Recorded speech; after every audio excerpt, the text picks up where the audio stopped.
JavaScript. Although, what do we use HTML for? Any idea? What is HTML for? Yes, please. Basic structure of the page, yes. We also call it the layout of the page. What else we use HTML for? Particularly as developers, we use it to create forms. Those forms that we fill all the time on the web, to collect input from users. We also use HTML to create tables to present data to users. So those skills, basic skills to create a basic structure of the page, also how to create tables, how to create forms, you will see them where? In the lab. Okay. Now, once you have your basic HTML page, it's time now to make it look nice and make it nicely formatted. And to do this, what do you need to use? You need to use CSS. So CSS is a language that allows you to format the page. And the way it works is very similar to the way we do it in Word. Let's say here is Word. So let me create a document and I start typing things. Okay. And then at certain stage, I want to format what I have entered. So how do I format this text that I have entered? What do I do? Highlight it, which means select the text that I want. So let's say here is this text that I want. I select it first, and then what do I do to it? Change some of its properties, such as color, is it bold or normal, italic and aligned, left position, left or right. So this is what basically I'm doing. I'm styling this text. In fact, I can go and pick up one of the styles. Can you see here style? That's why we call it style sheets. So in here, I can either pick up one of the styles and I can further change. You see here there are some styles that have a name. I can just pick them up and apply them to certain text. Or I can decide, okay, I want this to be bold. I want the color to be red. I want the alignment to be left. No, I don't. I want it to be right. So whatever I want to do. So I select something. Then what do I do to it? Change some of its properties. Formatting properties. That's exactly what CSS is. So let's apply this concept to CSS. In CSS, exactly the same thing. Let's take this one. So here I am selecting what I'm selecting here. All the headers, header 1, header 2, header 3. And what do I do with these headers? I'm changing the color to green and I'm changing the font weight to be bold. So this is an instruction to the browser to say, browser, whenever you see H1, H2, H3, what should you do to it? Change the color to green and make it bold. That's how I tell the browser how I want to format. That's basically the concept of CSS. Now, the way I select things, there are many ways I can select. You see, the syntax is very, very simple. I select some elements from the page. I open my curly brace, and then I start changing properties. The syntax is very simple. Property, colon, value, semicolon. Property, colon, value. That's what CSS is. No, it doesn't matter. You can put them in any order you want. No problem whatsoever. Okay, now, for the selectors, there are many ways to do selectors, but these are the basic ways to select elements from the page. You can either select by tag name. In here, what does it say? What this rule says? Every paragraph, whenever you see a paragraph on the page, what should you do? What the browser should do? Change the font to Verdana. Okay? So this is one way. Select by tag names. Another way to do it is you create a style and you give the style a name. Similar, Word does it. You see Word, what Word does? Oh, I'm coming. All right. We are over time. Okay, so what Word does, you can see here, it created some styles already. Header 2, header 1, strong, intense, whatever. Okay, same thing you can do with CSS. I create a style. What's the name of the style? A red border. The name of the style must start with a dot. This is the syntax. These things we don't discuss. These are فاعل مرفوع, مفعول به منصوب. Do we discuss this? خلاص. This is decided. That's it. We just use it and move on. We don't challenge these things. The class name must start with a dot. That's the rule of the syntax. And then you define what the style is. Here I want the border to be 1 pixel. I want the border to be a solid line, not a dotted line or a dashed line. And I need the color to be red. So here I define the style, I give it a name, and then I can apply it wherever I wish. How do I apply it? I go to an element to which I want to apply the style and set an attribute called class. I'm saying this paragraph, please apply the style called the red border. Okay? Now the final way to select element is by their ID. You know how when you create a page, you will see this in the lab, you can give elements on the page, you can give them an ID, a particular ID.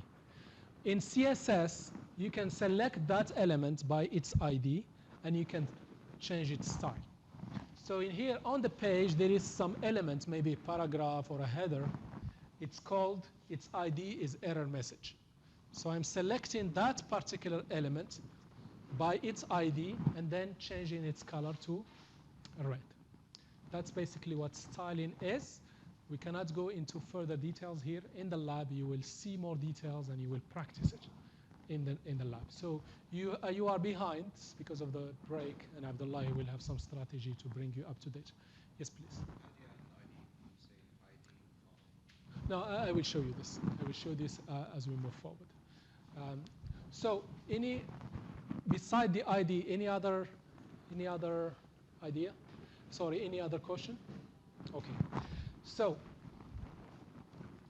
let's move on, and the wisdom not to cover this in class is for the lecturer to be ahead of the class. Otherwise, it's a big problem. You go to the lab and you are ahead, like same level as the class, then it is a problematic. So that's why this year we will put this to the there are videos that I provided, you can watch them, but Abdullah, I'm sure he will do a good job in explaining the concepts and applying it. You learn one concept, you apply it. You learn one concept and you apply it, and you move forward that way. So for us, we will focus now on JavaScript. So on the client side, we have 3 major technologies, or 3 things you need to learn to build the web pages. The first one is HTML, to define the structure of the page and to create forms to collect input. CSS, what do we use it for? Formatting, making your page look nice. And then JavaScript. What do we use JavaScript for? Functionality, some client-side behave, such as, give me some examples of what you can do with it on the page. Yes, please. Yep. Yes, you might do animation. You might, let's say you have a table. When you click on the header of the table, it sorts table based on that column. Or you might do some simple calculation. You might do some validation of the form. So yeah, you might go to another page. You might change the content of the page with that full refresh. I gave you an example last time. In many web pages, if you select a country, the page will go to the server and brings in the states or the cities in that country. Okay, that is done by JavaScript. We will see all of this, how to do it. So initially, JavaScript was created and was used in the context of the web, in the browser, initially. But now, JavaScript taken out of the browser, and now it is used everywhere, on mobile devices, on desktop, on servers, really everywhere. That's why learning JavaScript is a very good investment, because these skills, you can use them in many places. Those of you who maybe took game design or will take it in the future, a lot of the game engines, the programming language of such game engines is JavaScript. In many areas of software development, JavaScript is really is very important. Okay, now, for us to learn it, it's like any other language.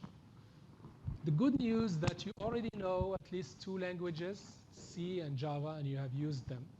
So introducing the basics of JavaScript will be very fast. So hopefully in this session we will cover most of it. And you will see a lot of similarities with Java and C because they are like kind of getting ideas from the C language. But Java and JavaScript are very, very different. And I will be highlighting the differences as we move forward. So typically in any language, whenever you study a language, this is the structure you will follow. How to declare variables, what are the data types in that language, how to do arithmetic operations, comparison operations, if then else, loops, arrays, functions. This is very, very typical. But now, because you already know this, we can afford to go very, very fast and just show you what is different in JavaScript. Okay.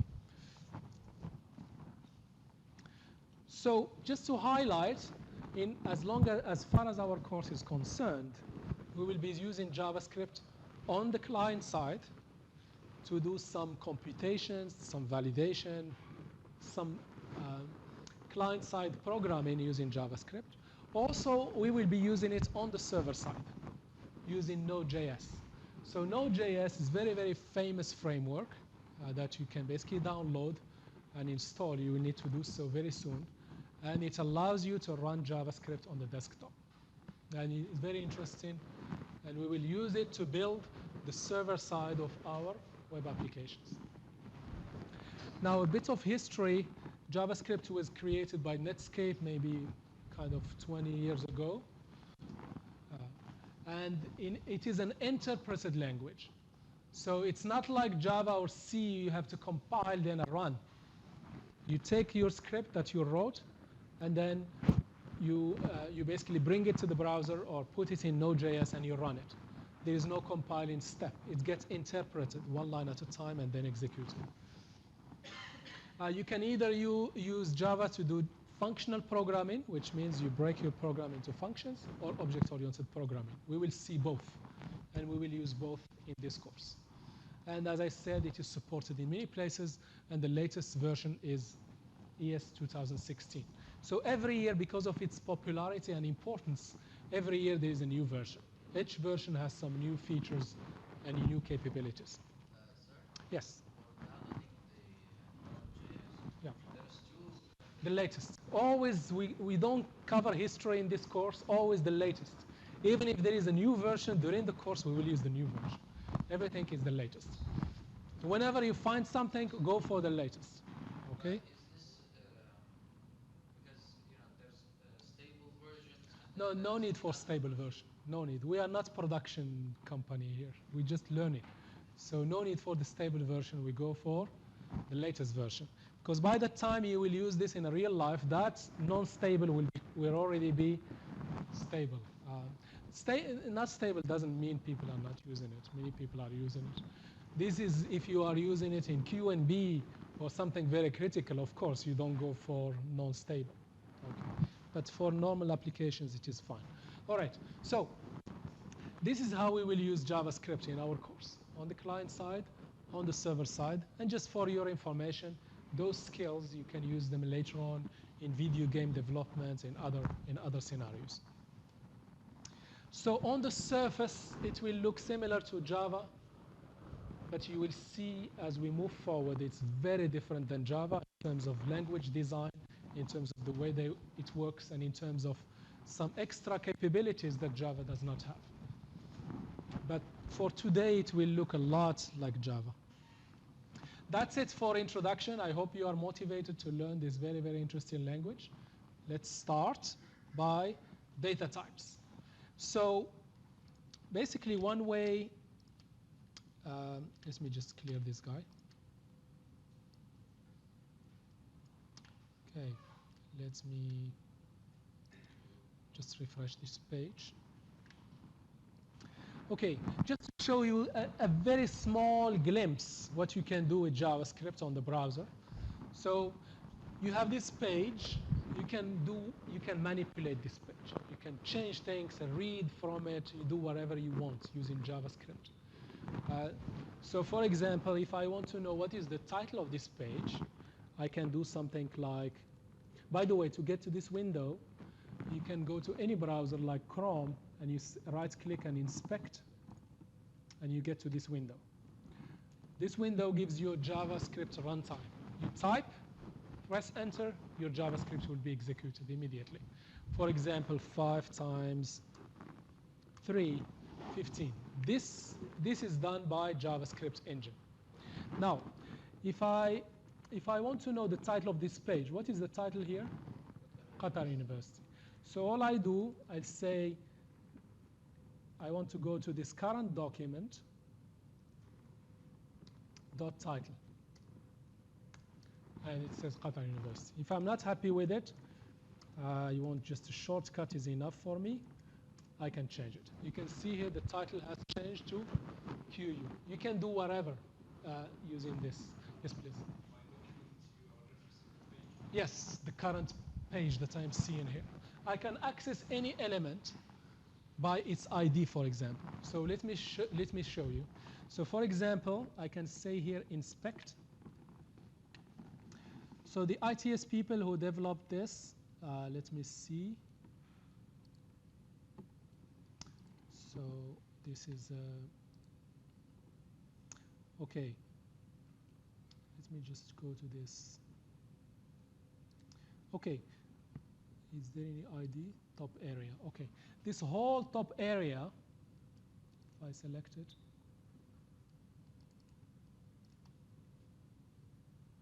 okay. So any element on the page, any element, you can come to it and give it an ID. And you can use this ID to either change the style of this, or you can manipulate it using JavaScript.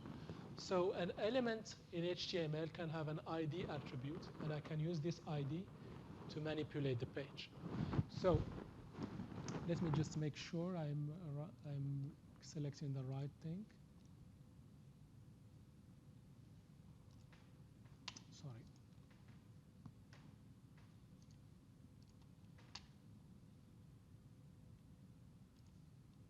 Okay. Show area wrapper. So I can come here and say document, get elements by ID. Sorry. And I give it that ID. I'm saying go to the page and grab me the elements that is called show area wrapper. Okay? I have this ID now. I can do whatever I want with it. I can change it. I can show it, hide it. I can do whatever I wish. So, for example, let's say I want to hide it. So I do style, display equal none. See? It's gone. That element, I hidden that one. I can bring it back. Style.display.block. It's back. Now I can change what it is. I will say, instead of showing me all this stuff, I just want to say inner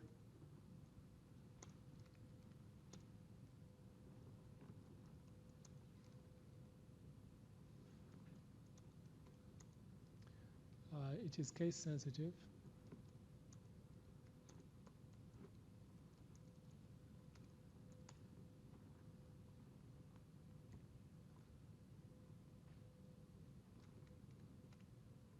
HTML. See here, I changed that whole graphic things with my text. No need.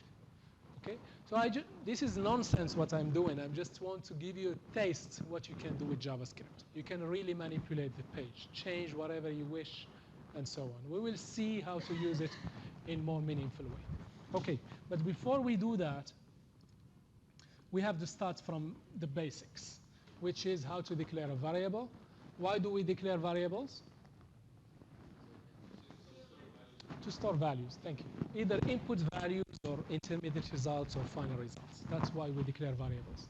So how do I declare variable in JavaScript? Sorry?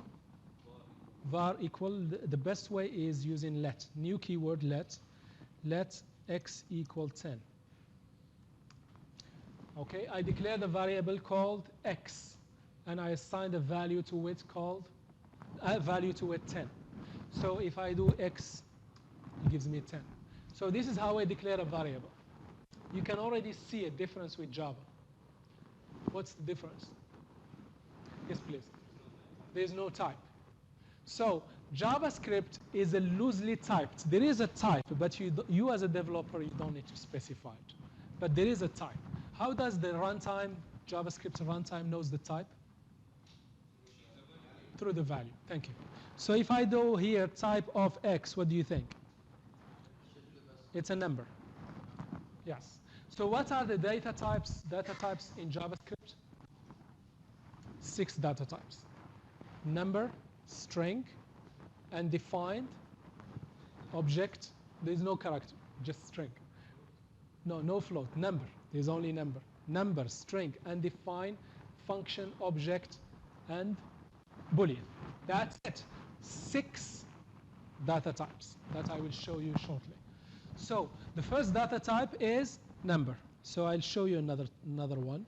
If I say here, whatever the number might be, it's still a number. Whether it's float, decimal, integer, what's the data type here? A number. So if I say here let name equal, okay. So if I say name, it will say to me Ali.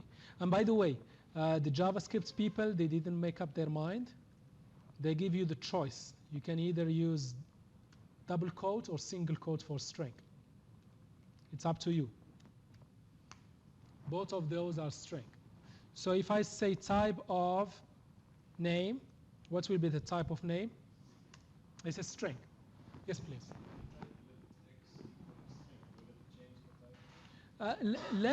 I can declare a variable only once. If I try to say let equal hello, it will say x is already defined. But I can change it. I can change its value. No problem. So if I say here type of x now, what will be the type of x? String. So here is a major difference. Java is a static language. You must specify the data type. Once you specify the data type, that type will not change until the end of the program. Will not change. You cannot change the data type.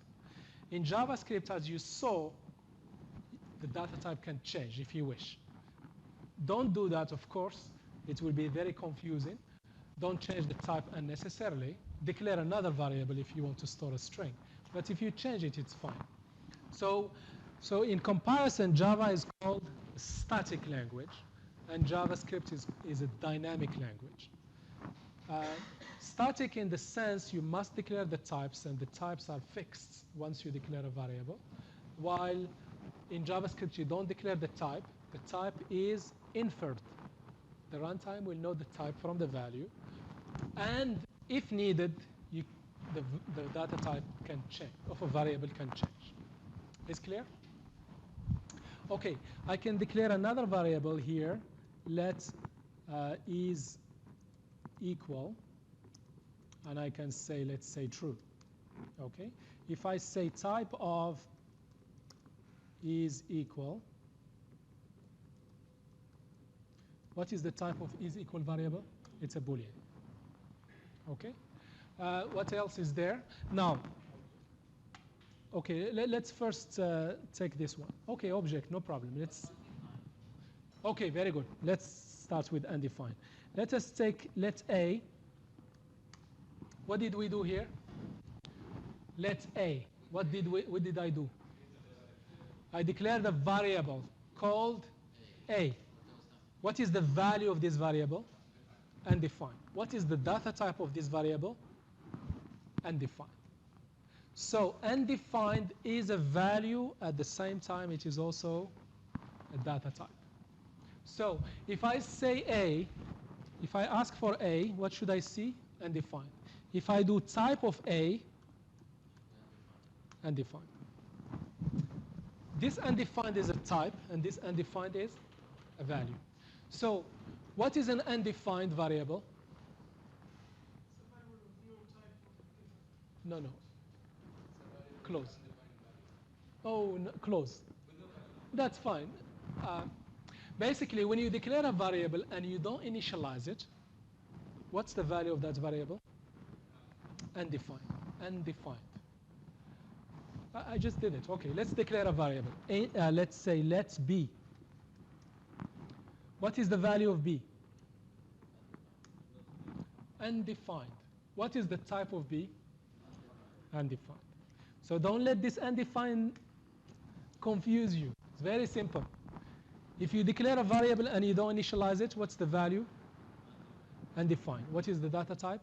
Undefined. That's it. Yes, please. How can we use undefined? What would be the useful? You will see this. Don't worry for now. For now, just understand the basics, and those basic ingredients, we will use them to really build something very, very interesting. You will see. Yes, please. Yes, we will come to that. But for now, undefined is clear. Is undefined clear? What is undefined? Variable, declared but not initialized. Okay, very good. Now, let's take a look at the null. Let's say z equal null. A null is a value. Basically, it's a value. It indicates that this value is unknown. We don't know it. We don't know the value. Okay? So that's why we put null. So if I declare a variable and put a null in it, what is the value of that variable? No, no, it's a null. I put a null, I get a null. It's very logical. Now, what is the type? What is the type of Z?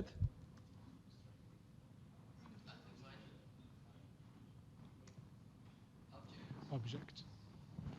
Anyway, this is by design. Just those little things, very important to keep in mind. Undefined is a data type. No, no, in here is a null, it's an object. I'm just reviewing.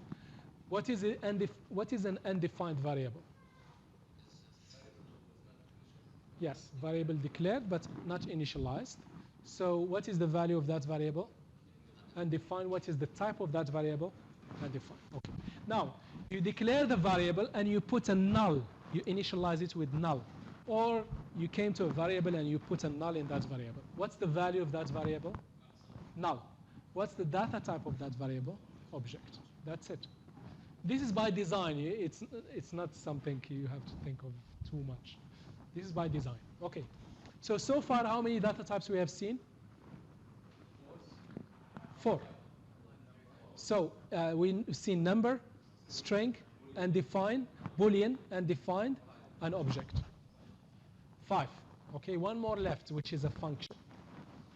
Now, object, let me show you another type of objects. A real object. Let's take some kind of student. So I declare an object. I call the object student. Here is a student. Sorry. Okay. Here is a student. Now, this is how I declare an object in JavaScript. I don't need to have a class to create an object. In Java, before you create an object, you must have a class first. In here, I happen to have 2 pieces of information. I put them together in one object. How do I do it? Declare the variable, open my curly brace, and start defining the properties. Property is nothing but a name, colon, value, semicolon to separate, colon to separate, and then name, colon, value. Sorry, comma to separate. This is how I define an object. We will see this in much more details. But for now, this is an object. So if I go here and say student, okay, Okay, dot first name. Ahmed. If I do student dot last name, you can see their IntelliSense already. The Chrome, this Chrome console already knows that that object has those two properties. Now, if I say type of student is an object. Okay, it's clear. Null is an object, and this is also an object.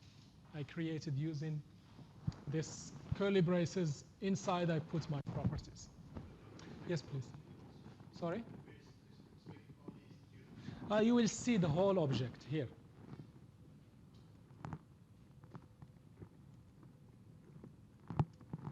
You will see the whole object. It is an object. It has two properties, first name and last name. Sorry? You can think of it as a dictionary, yes. Name, value, pair, yes. You can think of it that way. Yes, please. No, we will see this. We will see this. Not to jump this. There are two ways. I can create a class and then instantiate it, the normal way you've seen in Java. Or I can create another object from an existing object. That's another feature not present in Java. Yes, please.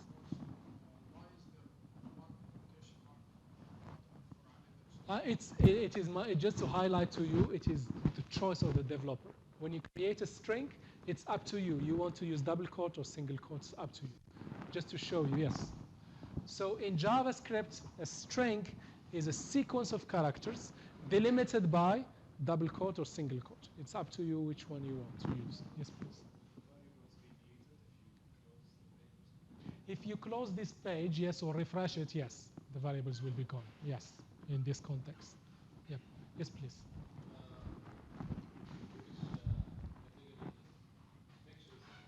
Sorry? Objects. We will see this later on when we manipulate the page. They will be objects, yes. All right. So let's move on. What else is left is function. So we've seen 6 data types. We've seen 5. One data type is left, which is a function data type. So let me show you this. So I can just declare a function. Let's say what I will call it add. I declare a variable, and I assign to it a function. This is kind of a bit weird. And this function takes 2 variables, a and b. You can see here I did not declare the data types because the system will work it out at runtime. And basically, this will return a plus b.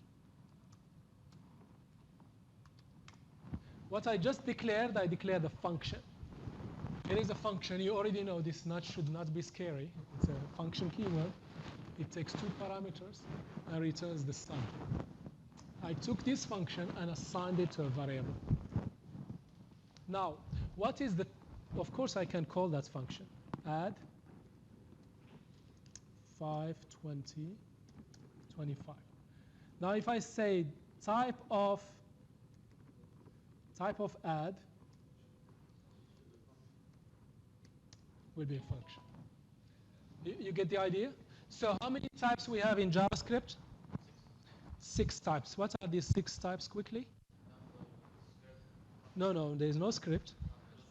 Number, string, yes. Sorry. Undefined. Very good. Undefined and function. Okay? Yes. So, no, not calling it and displaying the results. So here is a JavaScript file, and I can just run it. So I'll right-click and run. When I run it, it is running using Node.js. If you see here, it's a bit very small. Node.js, the projector is not helping.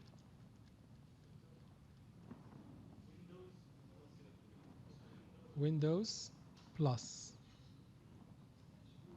Okay.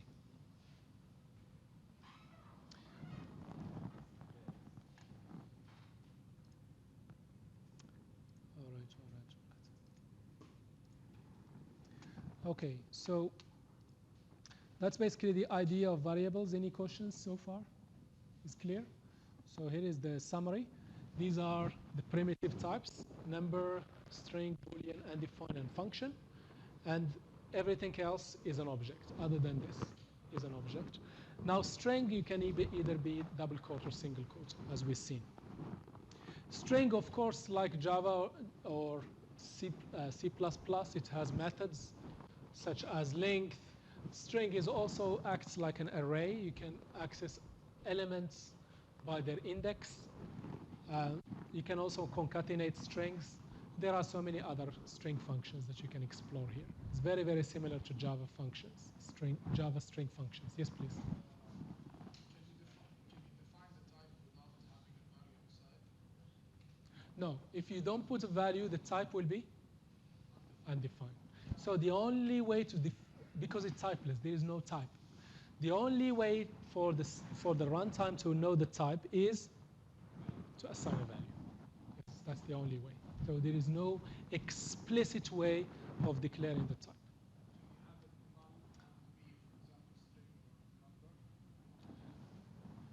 If you want it string, initialize it with an empty string. It will be a string. If you want it a number, initialize it with 0 or some number, it will be a number. So basically, if you want, or you use some other language on top of JavaScript called TypeScript, and it gives you the types if you are interested. But plain JavaScript, you initialize, and the type is implicitly inferred from the value.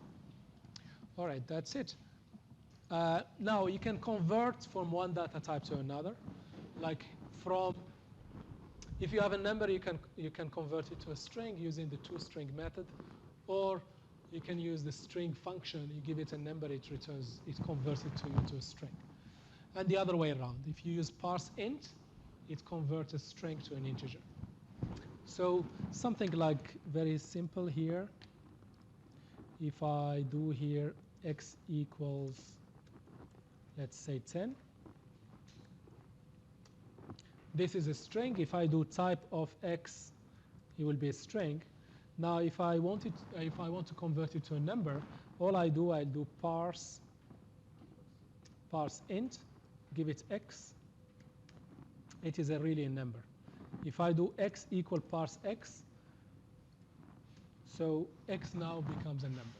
So if I do type x, it is a number. So this is more interesting. It's very widely used, parse int, because you might receive some value as a string, and you want to do some further arithmetic computation on it. You first convert it to a number using parse int. Okay, so this is very useful. Now, string template. This is a newly introduced in the latest version of JavaScript, where basically you have a string, and inside it you have some placeholders, where the values will come from a variable. So first of all, let's see what's the first line is doing. It's declaring an object. It's declaring an object called person. How many properties does it have? 2, first name, last name. So this is how I declare an object in JavaScript. And then I am using the values of this object to construct a string. So one way to do it is to use concatenation. But it's not very nice. It's very hard to maintain. It doesn't look very nice. That's why the JavaScript people introduced the string template. So this is not a single code. This is it's called accent grave. It's from French. Anyway, you will find it in the keyboard. It's not a single quote. It's kind of inverted single quote. And here, this is a static text. And these, you do $sign between curly braces. And here, you can put whatever. You can put an expression like 5 times 6. The value will be displayed. In here, I am retrieving the first name of the person object. And then space, followed by the last name of the person object. So if I take this, if I want to try this out, I can just. What you're making, so what you're doing is you're adding another variable to the object. No. All I'm doing instead of concatenating, so let me show you another not so nice way of doing it. Yes, like printf in C. Yes, thank you. It's like printf, but a bit more elegant. So another way of doing it, I can say here message, full name, and I can do plus person dot fname plus space plus person dot lname. And if I do here message, his full name is Samir. So this in this simple scenario it is fine, but in a realistic scenario it becomes not so easy to read and maintain. This is so much better. Plus in this one you can have multi lines if you wish. So let me show you here an example with multi-line. Here is a string template. Here is a multi-line.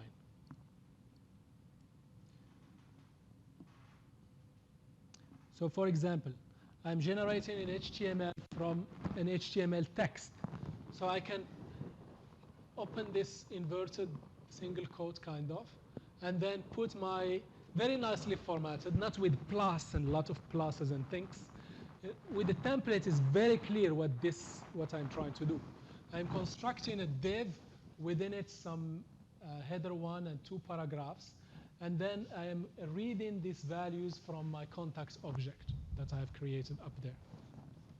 Okay, so a much more elegant way of constructing a string instead of doing concatenation. You use this string template. Type of which one? It's a string. Yeah.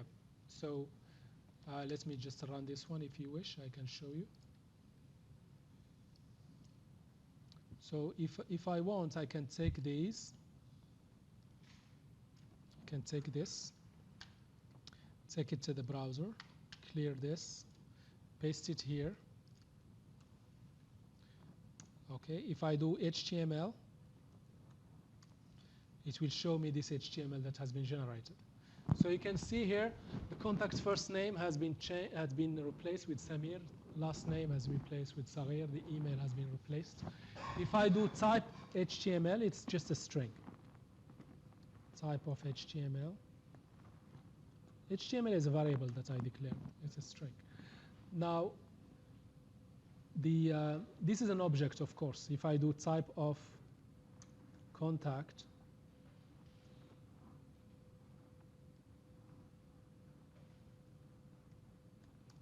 it is an object. Okay. String templates, very useful, widely used to construct a string by bringing data from different variables in a very nice way, elegant way, instead of using string concatenation. So we will be heavily using this feature, string templates. Yes, yes, please. Yep.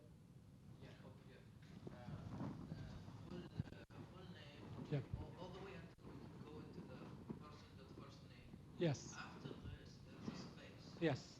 Is this space between them is immediately what exists there, or after each time you add an item, there is always a space? No. Here, template. You know the concept of a template. For example, those of you doing senior project, they are not starting from scratch. There is a template they download and they start filling in. So the template already has some structure. So this is part of the structure. If I wish, I can remove it. But the first name, when it is displayed, it will be Samir Mujtahid without space between them. So that's why I put space. So when it's displayed, there is space between the first name and the last name. Yeah, I just wanted to know that between each one you add, Yeah. that the space you put is the actual one that exists. That will be displayed. Yeah. That will be part of this. Unlike, for example, putting that just so you can know which one is No. which. Knowing which one is which is the dollar curly brace. But the space, if I put space, I will see it in the output. We have like 3 spaces here. No problem. Yeah. The 3 spaces. Yes. Yes. This is what you do, what you put, what you get. Yeah. What you see, what you get. Okay? No problem. Now, undefined and null, we already explained it. Sorry, none. This is the last one. Sorry, I know I last one. So if I do here, let z equal hello times 3. And then z already defined. Sorry, let me define some other variable. Let's say g. Okay, if I do g, it will be none. None is not a number, which means if you do some nonsense mathematics, then the value, the return value will be a none. So it's a special value to indicate that it's not a number. That's We trying to figure out what the type of this. Interesting. Yes. Very good question. It's a number, but it is a none. If you want to know if it is a none, you do this is none, and you do g. It is still a number, but there is no number in it. It is true. It is a number, but the value is not a number. Okay, that's it.